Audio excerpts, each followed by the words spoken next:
Selamat datang di kelas fotografi desain komunikasi visual Universitas Hayamuruk Perbanas.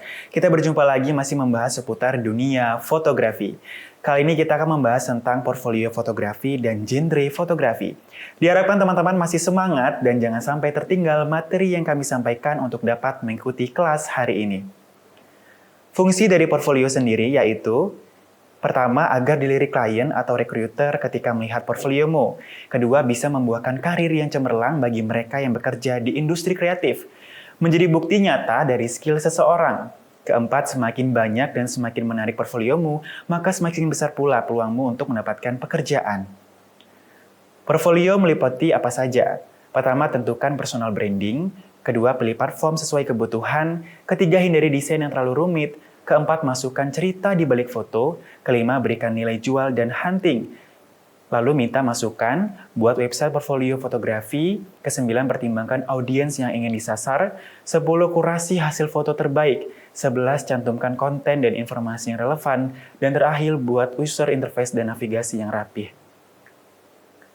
Tips dan trik dalam portfolio fotografi.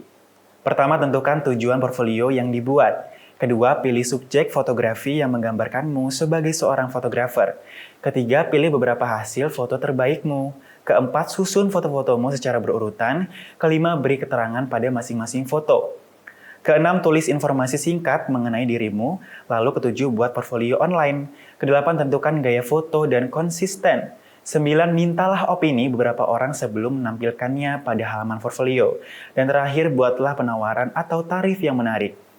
Contoh portfolio dalam fotografi bisa kalian lihat seperti di website di bawah ini. Untuk detail lebih lanjut, kita sudah mempersiapkan praktisi di dunia fotografi.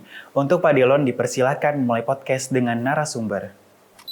Baik, terima kasih Mas Tegar. Sekarang kita jumpa lagi ya di studio kita di acara Bincang Podcast Fotografi DKV UAI Perbanas. Dan kali ini kita spesial kedatangan bintang tamu dari salah seorang konten kreator dan juga fotografer yang aktif di Surabaya. Selamat pagi Kak Anya. Halo ya, pagi. Ya, kita di sini bincang-bincangnya santai aja. Dan mungkin Kak Anya bisa perkenalan nih terlebih dahulu tentang apa sih background dari Kak Anya. Oke, halo semuanya, salam kenal, nama aku Anya Cahyara, aku seorang fotografer dan juga konten kreator. Untuk bidang fotografi, aku biasanya ngefoto wedding, atau ngefoto pre-wedding, atau aku ngefoto momen-momen kayak momen sekali seumur hidup. Contoh seperti momen ibu melahirkan, momen birth kelahiran. Itu biasanya aku mengabadikan momen-momen yang terjadi dalam sekali seumur hidup. Dan aku juga aktif ngonten di sosial media as a konten kreator di bidang fotografi. Oke, terima kasih Kak Anya. Dan saya sebenarnya tahu Kak Anya ini dari salah satu Instagram ya. Kalau nggak salah dulu di Gudang Kamera ya? Betul, Gudang Kamera, di toko gitu. kamera. Itu sebagai seorang konten kreator juga? Betul, iya. Oh gitu. Kali ini kita akan bincang-bincang nih seputar salah satu dunia fotografi yang ada hubungannya dengan portofolio. Nah, menurut Kak Anya sendiri nih, kalau portofolio di bidang fotografi itu seberapa penting sih? Untuk seorang fotografer, kalau portofolio, kalau ditanya penting atau enggak tuh karena penting banget.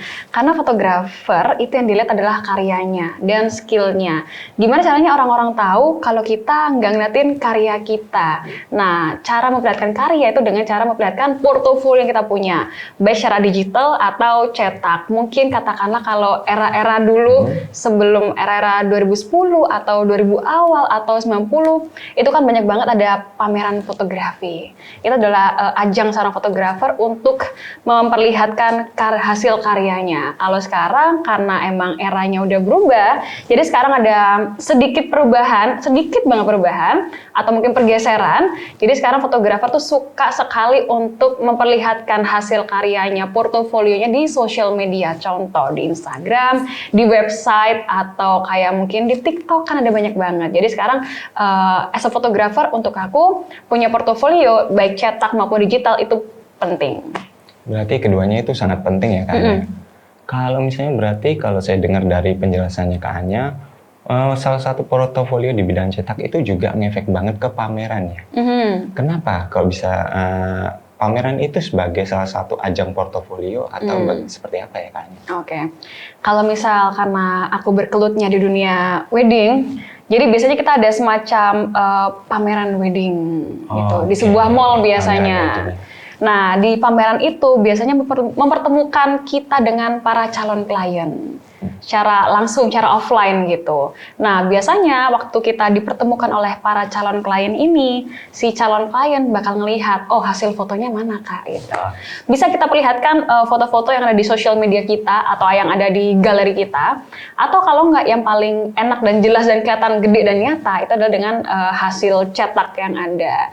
Jadi biasanya kita tinggal ngasih lihat ke klien, oh ini hasil fotonya, oh ini album fotonya. Nanti klien tinggal lihat kayak ngeliat majalah gitu simulasinya gitu. Karena kalau misalnya cuman dari bekal online itu kadang kita nggak tahu ya hasilnya seperti apa. Jadi kalau misalnya ada klien nih datang ke booth, berarti bisa langsung lihat ya dari hasil fotografinya. Nah, menariknya di sini apakah cara kita untuk memberi karya yang terbaik melalui cetak itu seperti apa ya kayaknya? Kan kadang kita kalau terutama memilih untuk tempat cetak di luar sana kan berbagai macam nih. Kadang ada yang bagus, kadang ada yang enggak. Kan kita ingin memberikan sesuatu yang terbaik untuk dilihat kliennya.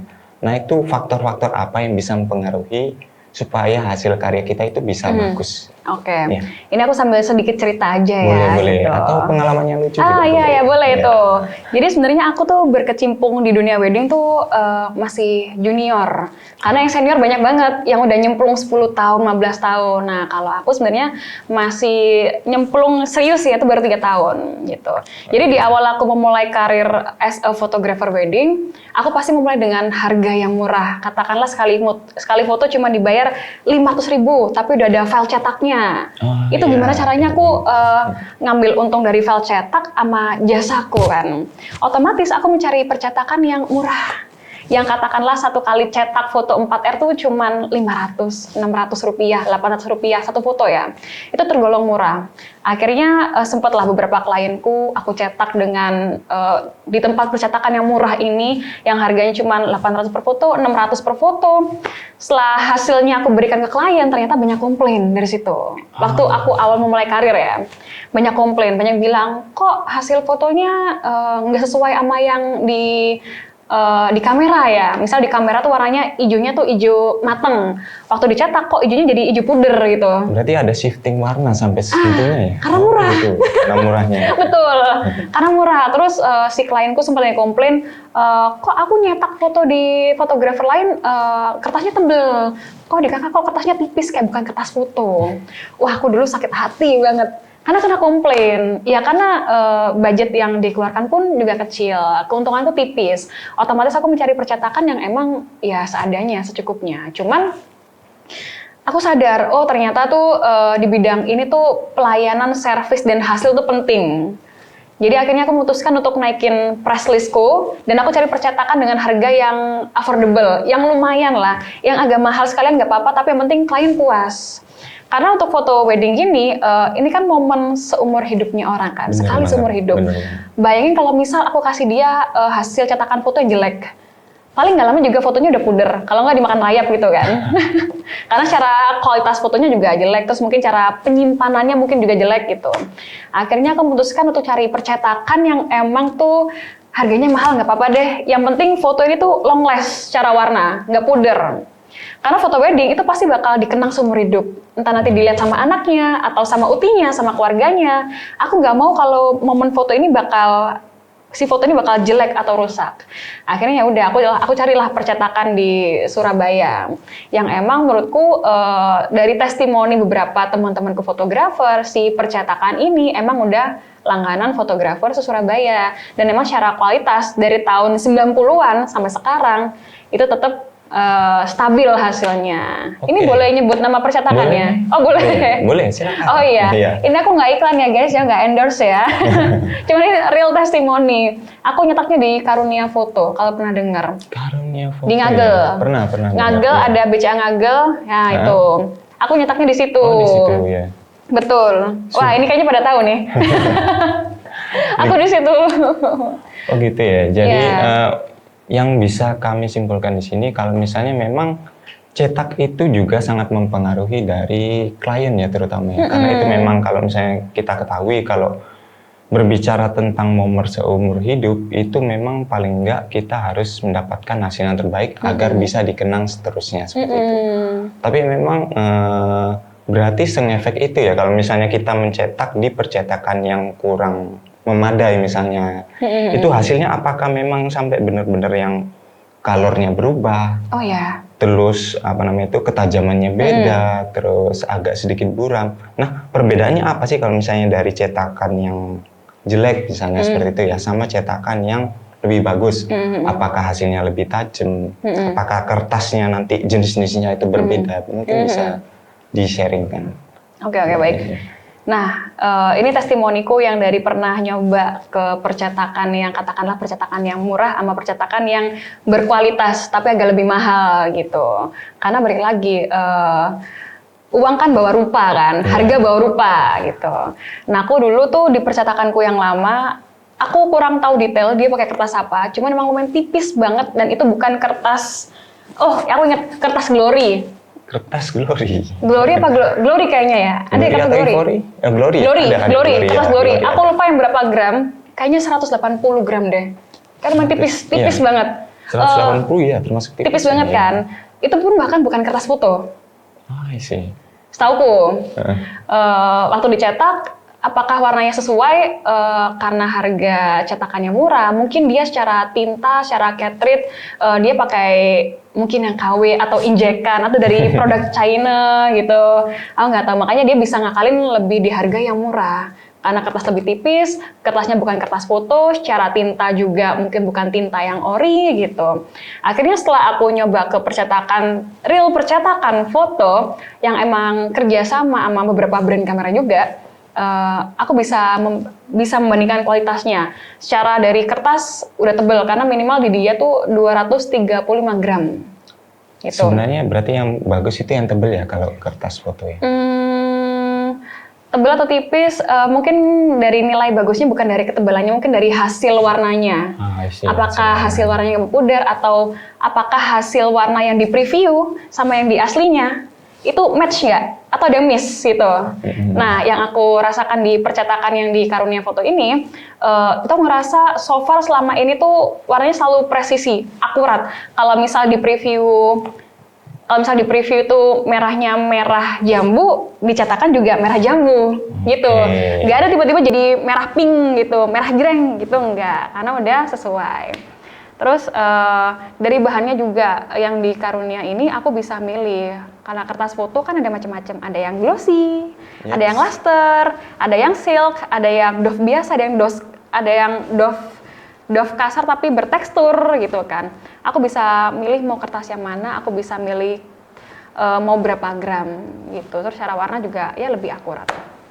Berarti itu udah membuktikan banget ya. Kalau misalnya kita terkadang kita kan mikir kalau misalnya harganya murah pasti nanti kita untungnya banyak nih. Betul. Berarti jangan sampai harga yang murah itu akan mempengaruhi hasil kita ya. Oh iya, sayang banget. Karena kita juga menghasilkan karya kan setotalitas mungkin. Masa hasil output cetakannya sampai gitu banget kan sayang sama effort yang udah kita keluarkan. Nah, tuh teman-teman ya disentil sama Kak Anya ini. Kalau misalnya teman-teman setengah-setengah dalam hasil cetaknya bisa nyesel nanti, apalagi kalau kita mengabadikan momen-momen yang terbilang bagus ya Kak Anya. Oke, itu menarik sekali ya, terutama di bidang cetak itu tadi, dimana kalau misalnya hasil cetak juga menentukan hasilnya. Nah, sekarang kita coba beralih ya Kak Anya dari dunia cetak ke dunia online. Tadi sempat bincang-bincang sama Kak Anya, katanya sekarang perkembangan dunia portofolio fotografi itu sudah mulai masuk ke dunia online ya. Itu seperti apa Kak Anya? Oke, jadi sekarang kan udah ada pergeseran. Iya, pergeseran. Sekarang kalau misal orang-orang mau ngeliat hasil karya seorang fotografer, pasti yang ditanya adalah Instagramnya apa. Ya ditanya bukan album fotonya yang mana ya. Masa gitu. dibawa kemana-mana gitu ya? Iya kan, lumayan gede album foto ya. Nggak mungkin. Tebel pula, capek kan. Akhirnya yang ditanya adalah Instagramnya apa. Jadi yang pasti kita cek adalah dari Instagramnya dulu. Nah, maka dari itu, aku sebagai seorang fotografer, aku memanfaatkan sosial media sebaik mungkin. Aku lebih sering upload hasil karya fotoku di sosial media di Instagram. Tapi gini biasanya, kadang tuh ada semacam miss gitu. Untuk aku seorang fotografer ya. Iya. Kalau misal hasil cetak kan, misal kita nyetak previewnya warna hijau daun, tiba-tiba waktu dicetak jadi hijau puder gitu. Iya, sering Nah, kayak gitu. kalau di sosial media ada miss kayak gitu juga. Jadi misal gini, waktu aku ngedit di laptopku, misal katakanlah aku ngedit foto ini, botol ini. Ini pinknya pink apa nih? Pink seger mungkin ya, kita nyebutnya pink seger Pink gitu. seger gitu ya. Pink seger gitu ya. Nah, waktu aku ngedit warnanya kayak gini. Di laptop aku ngeditnya. Ternyata waktu aku posting di sosial media, yang previewnya di HP, warna pinknya nggak pink gini. Pinknya pink merah marun. Oh, I see. Jadi tetap Berarti ada beda gitu ya? Iya, tetap ada perbedaan gitu. Jadi gimana caranya kita bisa nge-setting display layar laptop kita atau PC kita biar gak ada miss warna kayak gitu. Karena sosial media buat portofolio seorang fotografer itu juga penting. Jadi cetak atau digital tetap ada tricky soal coloring dan warna. Oke, berarti kalau misalnya di dunia online itu device juga pengaruh ya? Device. Device antara fotonya, hasil fotonya yang di layar foto, kemudian device ketika kita mengolah foto, bahkan device ketika kita upload foto ya. Semua betul. itu harus berkesinambungan berarti. Yes, betul. Bahkan aku sampai bela-belain buat ngedit foto pakai. Jadi kalau di MacBook kan layarnya kan pakai Retina. Nah. Ini bukan iklan lagi ya teman-teman. Jadi aku dulu kalau ngedit pakai laptop, katakanlah laptopnya pakai Windows gitu ya.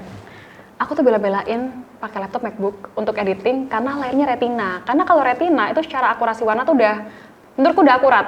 Karena waktu aku posting buat di Instagram, oh warnanya sama gitu. Kalau mungkin ada beberapa temanku untuk warna tuh dia pakai, kalau nggak salah tuh pakai layar laptop dengan yang udah 100% sRGB. sRGB. Betul. Yes. Ya itu. Jadi kalau misalnya emang kita berkeluar di dunia desain visual dan warna, saranku adalah coba pastikan warna layar laptop kamu atau PC kamu atau device kamu emang udah akurat 100% warnanya. Oke, itu untuk tips dan triknya. Iya, betul. Juga kalau misalnya saya sempat bincang-bincang juga sama beberapa teman-teman fotografi lainnya, itu memang terjadi shifting ya sekarang untuk dari portofolio, terutama dari cetak ke online itu tadi ya. Berarti apakah penggunaannya hanya untuk sekedar Instagram aja atau ada beberapa media-media lain yang bisa digunakan, contohnya seperti aplikasi atau apa yang mungkin bisa dikasih ke klien, itu bentuknya seperti apa? Oke, baik. Kalau misalnya untuk aku selama ini untuk prakteknya aku cuma ngasih Instagram aja. Instagram aja. Yang dimana Instagramku ini emang udah kalau nggak kontennya itu adalah behind the scene aku waktu sesi pemotretan. Kalau nggak mungkin hasil karya foto-foto klienku yang sebelumnya. Kalau nggak emang ya udah konten-konten lucu-lucuan gitu. Nah, atau kalau enggak mungkin ada beberapa temanku fotografer lain tuh juga mengupload hasil fotonya, portofolionya tuh di website.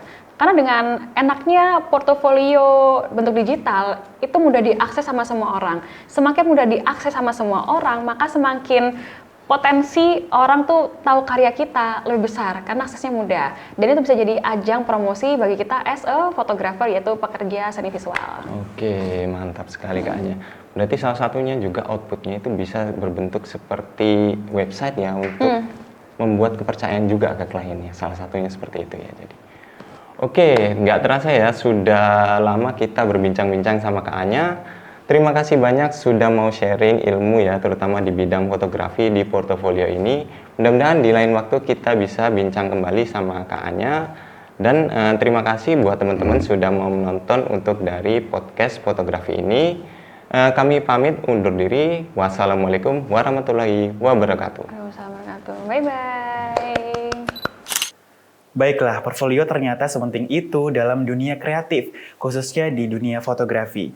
Diharapkan dengan adanya perbincangan di podcast tadi, Anda memiliki gambaran fungsi dan tujuan portfolio di dunia kerja.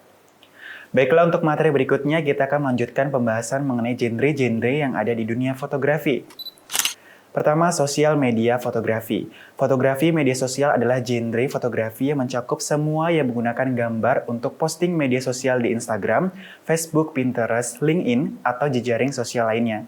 Gambar cenderung memiliki kualitas still life atau editorial, tetapi fotografi fashion, fotografi produk, fotografi makanan, dan jenis fotografi lainnya juga sering digabungkan dalam postingan media sosial. Saat digunakan untuk postingan pribadi, gambar cenderung menangkap momen atau menceritakan kisah tentang kehidupan seseorang dan biasanya berkontribusi pada persona online mereka. Dalam kampanye komersial, gambar terutama digunakan untuk mempromosikan merek atau menjual produk atau layanan. Kedua, time-lapse fotografi. Dalam fotografi time-lapse, serangkaian bingkai dari pemandangan atau subjek yang sama ditangkap untuk menggambarkan keadaan perubahan atau fluktuasi. Hasil akhirnya adalah kumpulan bidikan yang dapat diputar ulang seperti video pendek yang memperlihatkan objek atau subjek terpengaruh oleh berlalunya waktu. Subjek populer mencakup hal-hal seperti gerakan matahari, bintang, bulan, dan benda langit lainnya di langit. Pertumbuhan tanaman, pembusukan sepotong makanan, evolusi proyek besar seperti gedung baru, atau orang dan lalu lintas yang bergerak di sekitar kota. Selang waktu menggunakan formula untuk mencapai kualitas pergerakannya yang berbeda. Kecepatan subjek yang dirasakan sama dengan kecepatan bingkai proyeksi dibagi dengan kecepatan bingkai kamera dikalikan dengan kecepatan sebenarnya dari pemandangan yang terjadi atau matematika.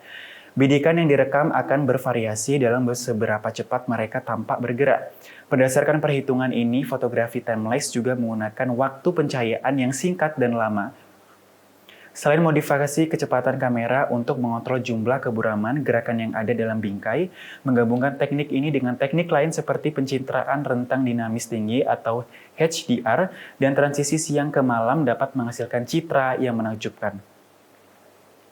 Forensik fotografi ialah fotografi forensik. Biasanya fotografi forensik ini dikenal sebagai tindakan kejahatan fotografi adegan. Dalam hal ini, para fotografer lebih fokus menangkap gambar sebagai representasi akurat dari sebuah TKP. Pada kasus tersebut, seseorang fotografer biasanya mencakup setiap sudut sehingga memungkinkan adegan-adegan tertentu yang dibutuhkan untuk kebutuhan investigasi. Adapun foto-foto yang dihasilkan pada fotografi forensik ini biasanya mengenai kecelakaan atau tempat kejadian perkara. Heliografi. Heliografi ialah proses fotografi dari Joseph Nicephore Niepce pada tahun 1822 yang biasanya dipakai untuk pengambilan foto permanen dengan julukan View from the Window at Le Creuset, di mana proses tersebut memanfaatkan aspal untuk lapisan pada logam atau kaca yang mengeras dengan kaitannya terhadap exposure cahaya. Selanjutnya, fotografi rahasia atau secret fotografi, di mana fotografi rahasia ini bertujuan untuk menangkap objek atau orang oleh seorang fotografer tanpa sepengetahuan objek itu sendiri. Fotografer profesional khususnya memakai jenis fotografi yang digunakan untuk keperluan sebuah investigasi, serta publikasi yang bersifat tidak etis sebab bisa menyebabkan berbagai persoalan hukum.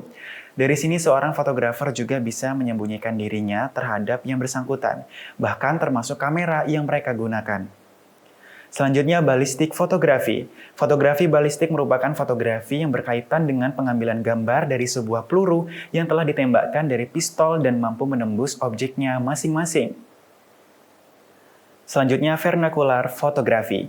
Fotografi ini biasa disebut sebagai fotografi amatir, sebab mengacu pada produksi foto yang dihasilkan dari seorang fotografi amatir yang biasanya mengambil foto dalam kehidupan sehari-hari maupun hal-hal umum lainnya sebagai objek. Selanjutnya, mobile fotografi. Fotografi seluler atau fotografi smartphone mengacu pada semua jenis fotografi yang diambil pakai kamera dari ponsel smartphone milik Anda. Artinya, subjek dan objek genre fotografi satu ini biasa apa saja. Mengapa? Karena penggunaan smartphone yang makin luas sehingga tidak merujuk pada subjek foto yang diambil. Zen fotografi. Fotografi Zen adalah pola pikir. Ini adalah cara mendekati fotografi yang akan membantu Anda membuat gambar yang lebih baik. Ini berfokus pada pengalaman membuat gambar dan mengekspresikan diri melalui fotografi. Foto-foto kita adalah bagian dari siapa kita. Memotret adalah pengalaman hidup yang mengubah cara kita melihat dan berinteraksi dengan dunia. Saya telah mengadaptasikan kutipan yang dari Yogi BKS Iyengar yang berbicara tentang kekuatan fotografi. Fotografi tidak hanya mengubah cara kita melihat sesuatu, itu mengubah orang yang melihat. Ada 8 karakteristik fotografi Zen, yaitu penasaran, intuitif, pencari, keindahan, terfokus, positif, pencari, kesederhanaan, menerima orang lain, dan menerima diri. Yang pertama, penasaran. Penasaran adalah tentang menjelajahi, bermain, dan mempelajari hal-hal baru. Melihat apa yang orang lain abaikan, berkeliaran di jalan yang belum pernah Anda lalui dan berbicara dengan orang yang seharusnya kita abaikan.